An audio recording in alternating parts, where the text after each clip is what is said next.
Hello and welcome back to the Quantum Mystic Podcast. I am Jane Bear and I'm here with my lovely and amazing co host, Lisa Campion. And we are here live to talk about a topic jealousy, envy, and comparison. And I feel like there are certain emotions that we don't really like to admit that we feel. And I don't know, jealousy is one of them, envy is another. We sort of tend to hide them, spiritualize past them, or judge ourselves for having them at all. But really, underneath that discomfort, these emotions are pointing to something. And I don't think that they really arrive randomly. They they're there to show us exactly where we've started measuring our own value through someone else's life. And I think comparison is more than a mental habit.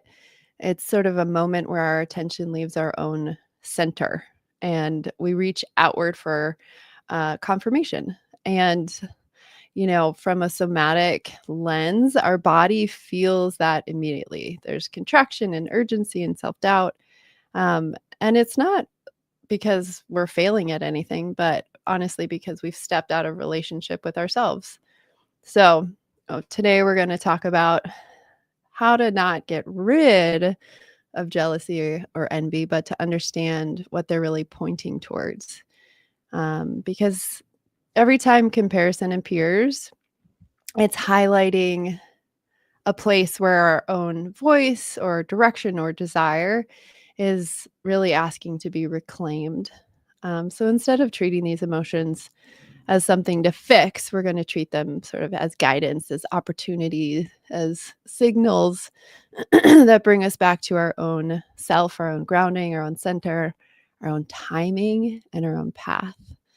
So let's begin to look at these. Lisa, how are you? What do you think about this topic? I think it's such a great topic. And I also just want to reach out to everyone that's listening and say we'd love to hear from you. Drop us a line in the comment section about who you are, where you're listening from. We'd love to hear from you.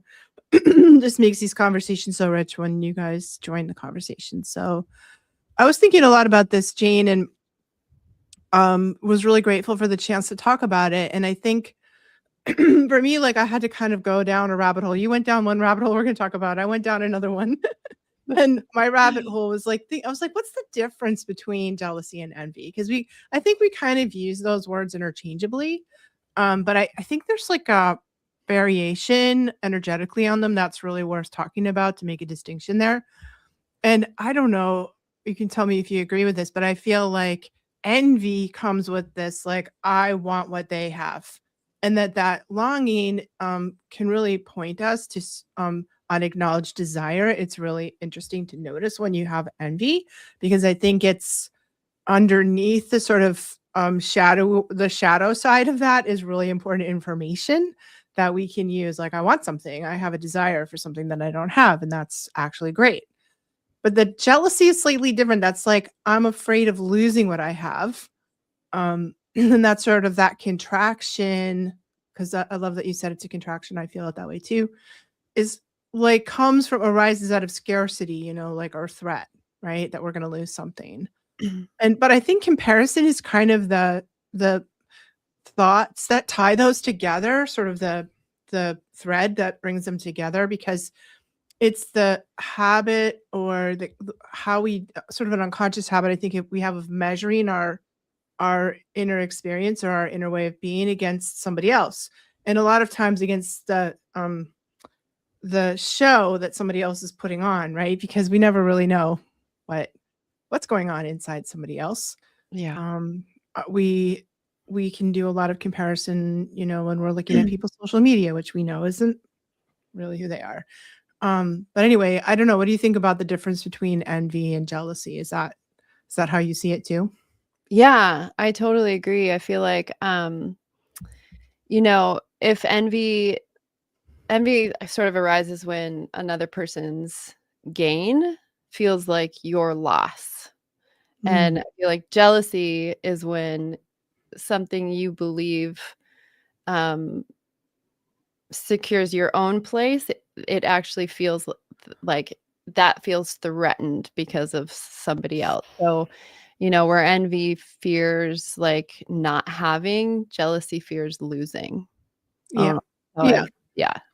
That's kinda Um, how I see it too. yeah, and yeah, comparison sort of creates this like ranking or this hierarchy that doesn't actually exist. It's something that we, for whatever reason, we have inside of um, our psyche. Um, it becomes like an evaluation, I guess. Or it's And like it's like external we're looking for external validation, so we're yeah, trying to compare ourselves to where we think other people are, but I don't know, yeah, when we're more internally validated, comparison doesn't really happen, you know?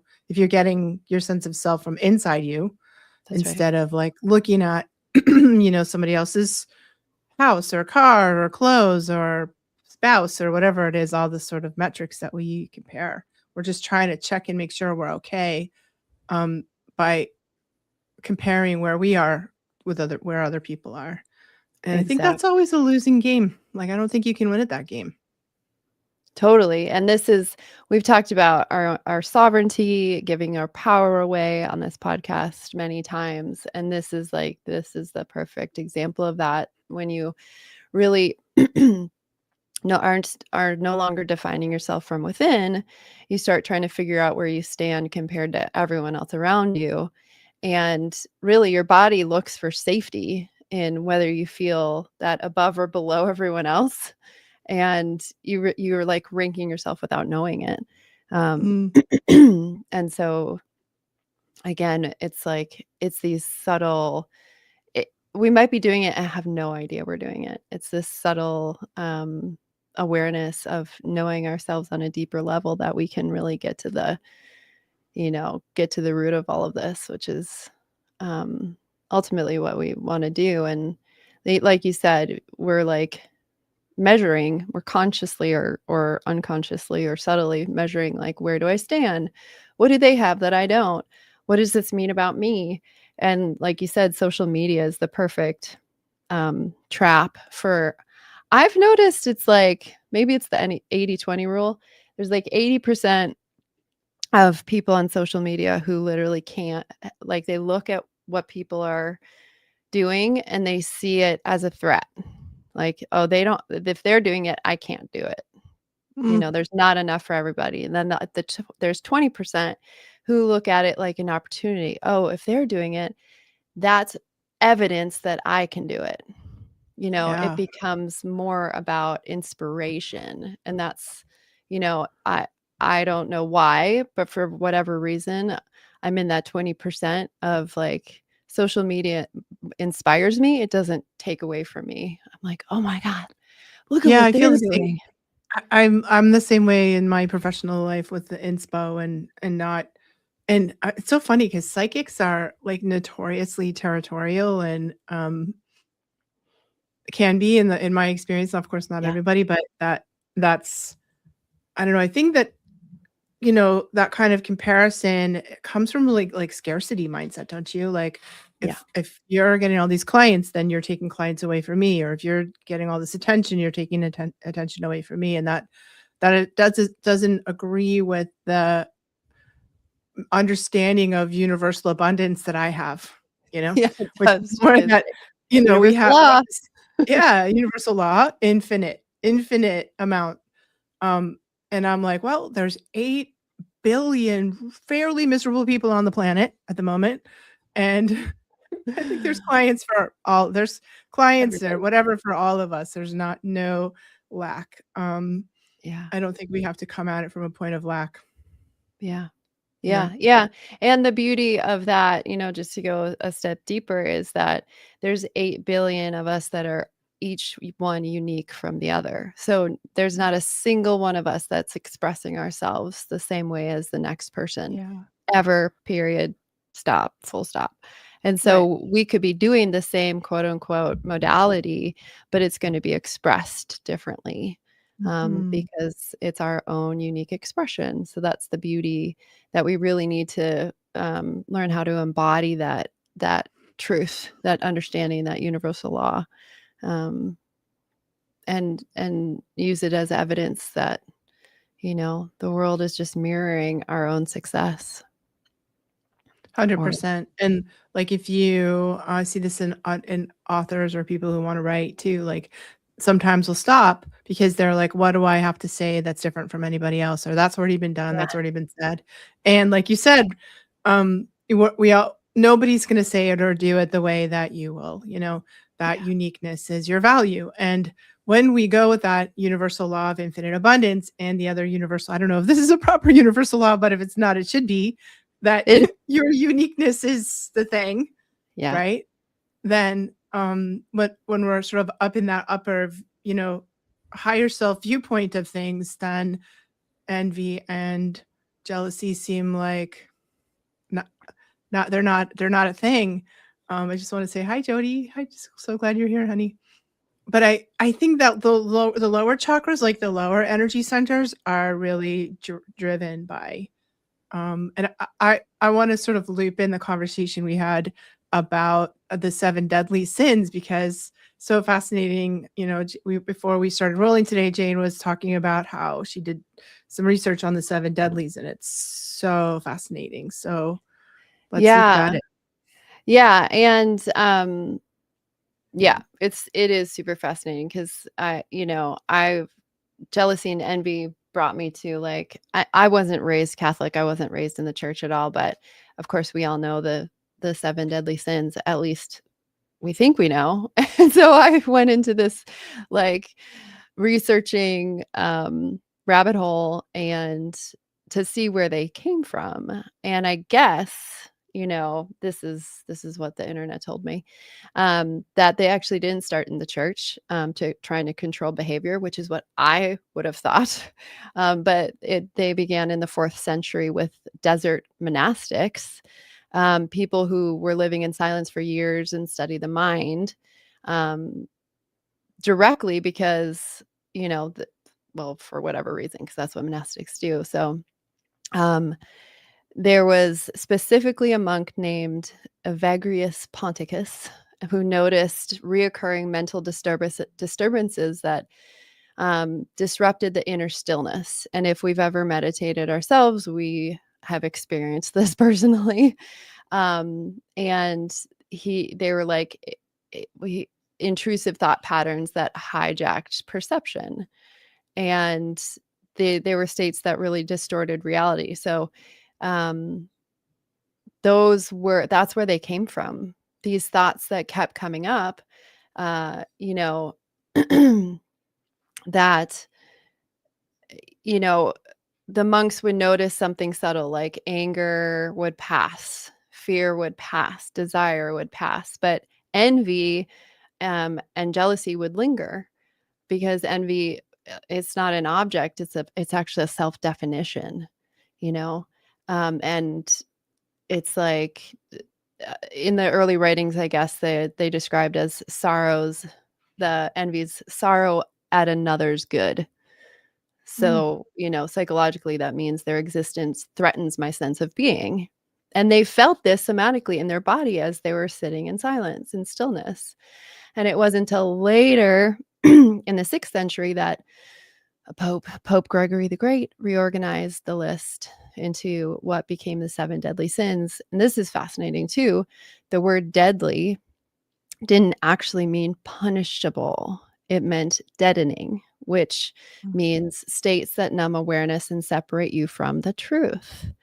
Wow. So I know it's fascinating. Originally, they weren't, um, they were more like predictable distortions of perception under psychological insecurity. That's what they say. So, like, not bad behavior, just misperception.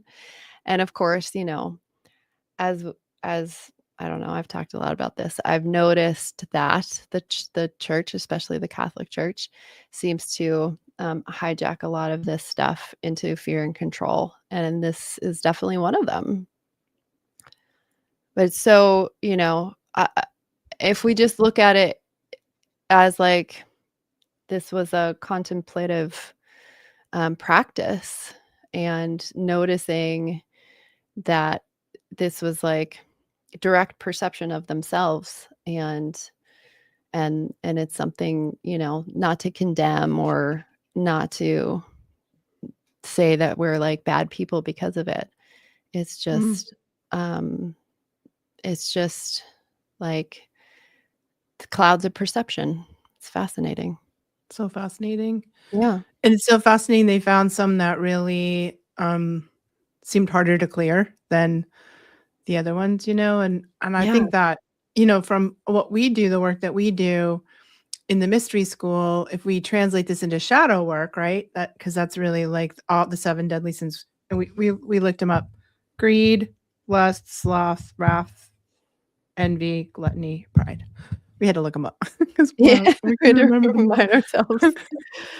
Um, we can look at that as sort of the basic sort of the backbone of shadow work, right? Kind of Yeah.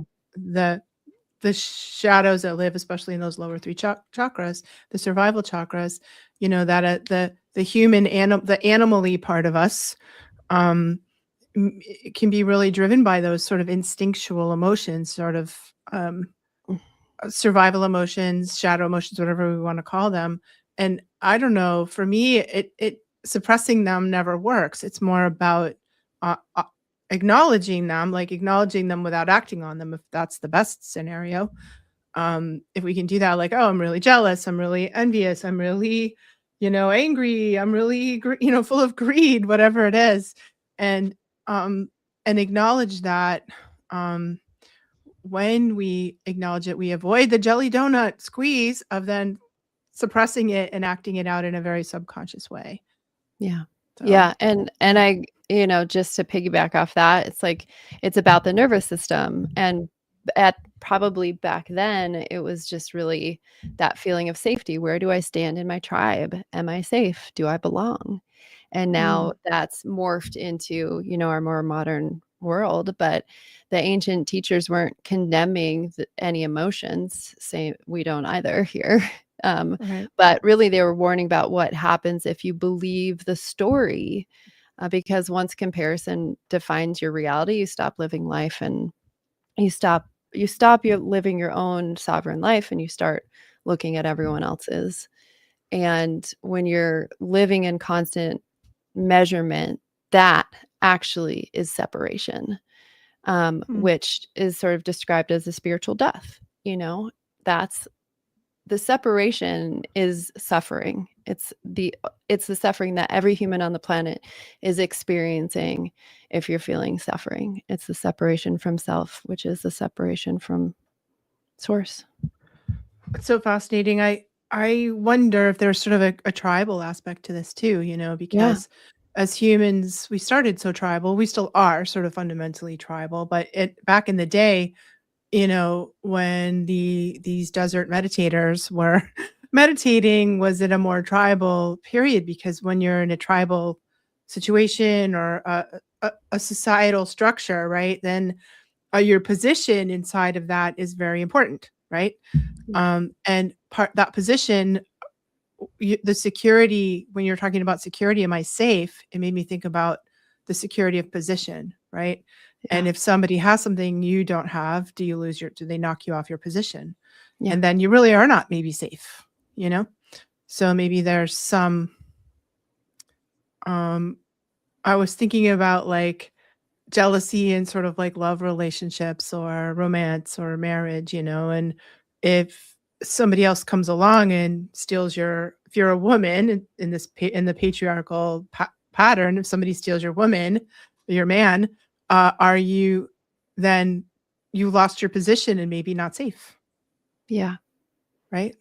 Yeah, absolutely. And Yeah. yeah, it's definitely about safety. Yeah. And that's like the root of all of it, right?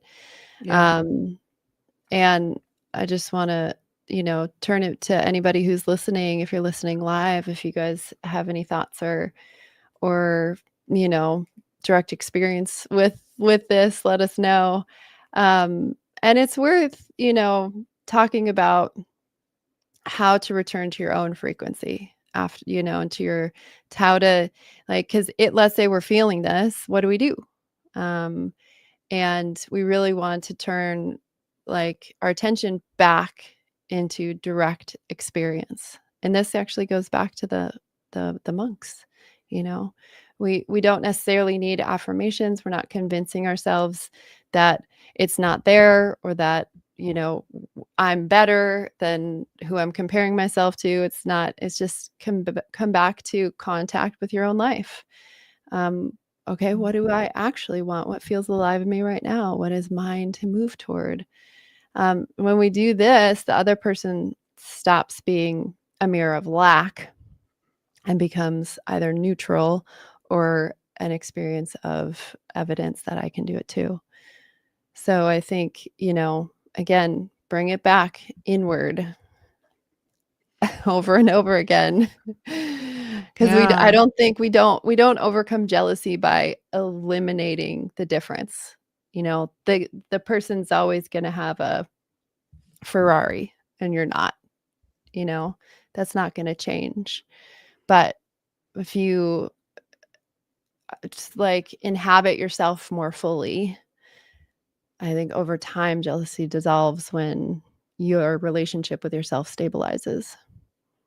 I think so too, and it's kind of, and hi, Robin, my friend Rob, my dear friend Robin's here. Nice to see you here, honey. I think there's kind of like, for me, like a softening around those hard edges when I have a willingness to meet those feelings, like, "Oh, I'm feeling jealous, I'm feeling envious, I'm comparing myself right now." To kind of lean into that with a lot of softness and feel it as sort of a both and. So celebrating somebody, right? And feel a pang of longing at the same time, that those two can exist inside of me without canceling each other out. Like I am envious and happy for them. I'm noticing jealousy and I'm like curious about that. So the both and to me is what softens it and allows me to kind of exist in both places at once. Yeah. And I think it's, you know, when comparing, um, I don't think we get to the point where we don't do that. It's such a natural thing, but maybe we just sort of shorten the loop on it a little bit, catching ourselves faster when we're comparing and, coming back into our sovereignty, like getting back in our own lane, right? And that's when we can do, you know, um, hold both frames at once. I think that's for me what works. Yeah. Yeah. And learning how to, again, like you said, meet these emotions without self-judgment. Um, like the emotion itself is just an emotion. It's a 90-second by physiological experience. We've been talking about this. But the suffering comes from resisting either the emotion itself, the feeling itself, or what it's revealing to you.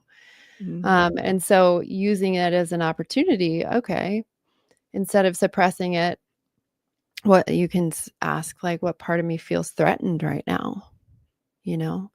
And maybe it's like touching on a desire you haven't been honest about, or a grief that you haven't acknowledged, or a fear of exclusion, or a place that you don't trust. You know, for me, I think the biggest one, you're talking about writing a book. You know, I've absolutely had that narrative of like, oh, it's already been said. There's like a gazillion books out there. Mine's not going to, you know, be on the New York Times bestseller. Like, okay, so it won't, but it doesn't. None of that matters. Those are all just self judgment that's freezing me into not creating. You know, Yeah. and and, you know, I'll just throw it to Jody here, who says, and have worked on jealousy throughout my life. And it definitely feels like fear. Yep. We are just talking about that. And then her follow up, and I'm currently strengthening my self love and self comparison and caring for my inner child, which feels like where the jealousy stems. Yeah, absolutely. I think, again, it's it's it's information. It's all these emotions are pointing us and telling us more about ourselves, you know? So, g when we get curious, and we ask, okay, what do you have to say? What do, what Yeah. is this I love telling it when me? I feel envy, actually. Envy jealousy's, like, a little harder for me. I don't really like that feeling, but I love it when I feel envy because 'cause I'm like, "Ooh, there's something I want," you know? And Yeah. what if you did a vision board if about everything you've envied other people had, you know? It'd Yeah. be an incredible, like, turnaround there for manifesting what you want, you know? And then maybe, like, working on allowing that, to come to you, working on the places where you feel like you don't deserve it or that you have, maybe not enough self-worth. You're not giving yourself enough self-worth to feel like you have it. Yeah. Um, that somebody else deserves it, but you don't. I think there's sort of a bottom line thing there for me anyway. So it Mhm. would be fun to do kind of like a homework assignment, which Yes, is the for everybody. envy, vision board, and see if you can sort of do the turnaround there and create those things for yourself that you envy in other people. That'd be pretty cool. It'd be really cool trusting the universal law of abundance. There's actually 7 laws of abundance. We can talk about this some other time, but definitely there's a universal law of there's enough for everybody. And so using like trusting that that's true. I love the envy vision board. It's like, oh yes, that would be let's do that. And then Yeah. you're working with that same nervous system that's locked up in fear. Um, Mm, on the exact opposite of the fear is the thing you feel like that you really want but you can't have, or the thing you're mm, going to lose if you let go of the fear. So with yeah. that curiosity, what is it? What are we scared of that we're not going to get or we can't do, or we're not smart enough or we're not pretty enough or whatever the thing is? What are we telling ourselves? What's on the other side of that? Yeah, jealousy, I loved, Jody's point here about the jealousy in the inner child, and I can absolutely track back all of my jealousy issues as an adult to, like, when I was 3 and my sister was born, you know, and my Yeah. mom and dad my mom and dad's attention went off me and went on to my sister, and I remember feeling super jealous at 3 Yeah. years old, and every time I feel jealousy now, I'm like 3 years old again. It's so clear to me, like, it's Yeah. right back to that, um, sort of child's experience, which is a totally valid experience, but the child's experience, the child's perception of, how much love there is to go around, you know? Yeah. And I'm like, "It's so painful, it's so tender," but if I can attend to my own self in that space, then the jealousy, like, I'm like, "That's what it is. Oh, I'm 3 again." Fair, totally fair, valid feelings, and that's not who I am now. That's not what I believe. That doesn't reflect the values that I have and the beliefs that I have now as an adult. Yeah. Yeah, Yeah, it just becomes a story that we believe is true throughout the rest of our lives. right, And bringing it back to like the contemplative traditions, which in the mystery school is like the backbone, right? Of our own spiritual practice is meditation and and really understanding that clarity is dependent on direct perception. So we're noticing how we're feeling. We're noticing sensations in our body. We're watching our breath. We're seeing what is actually here inside us. And comparison breaks that immediately. So the moment that the mind starts measuring, it actually stops experiencing, it starts evaluating, and it replaces it with some hierarchy. And that's just all a story. It's not real. right. So bringing it back to that clear, direct perception every time takes time. It takes practice for sure. But that's where sovereignty and freedom lie. And that's what we do in the mystery school. If you want to know more about it, you can check out our website, the Quantum Mystic, quantum-mystic.com, and Jane and I lead a cohort every year, really using these spiritual practices, using shadow work, using an examination of ourself through all the mirrors that the world dishes us into expanding our consciousness. And, that's what we're really all about. Um, So we hope you join us in the mystery school, learn more about it. Yeah. And this is a great conversation. Linda's jumping on. We'll take a moment. I've never thought of myself as a jealous person, but are helping me to identify what envy is. Good. Yeah. There's subtle distinction, but it does feel differently in the body, right? When you're having that experience. Same with comparison. Um it becomes a clear distinction of what we're feeling. So, here's the invitation to bring it back to direct experience and notice the sensations as opportunities in our own bodies. Um, Thank you all for joining us. This was a great conversation, Lisa. Thank you. Thank you, Um, Jane. yeah, we'll see you next time.